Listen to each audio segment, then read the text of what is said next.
शेती म्हटलं की आपल्या डोळ्यासमोर काय येतं? नांगरलेला, भुसभुशीत केलेल्या जमिनीचा काळाशार तुकडा. पिढ्यानपिढ्या आपण हेच बघत आलो आहोत.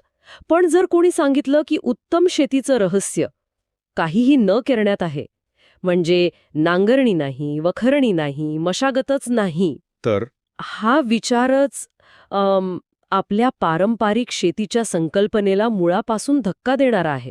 शेती करणं म्हणजे जमीन कसणं, हे इतकं घट्ट समीकरण आहे की मशागतीशिवाय शेती म्हणजे म्हणजे ऑक्सिजनशिवाय श्वास घेण्यासारखं वाटू शकतं.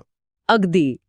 पण आज आपल्याकडे एक असाच क्रांतिकारी विचार मांडणारं सरकारी कागदपत्र आहे. हे आहे महाराष्ट्र शासनाच्या नानाजी देशमुख कृषी संजीवनी प्रकल्पाअंतर्गत आलेलं एक मार्गदर्शक सूचनापत्रक.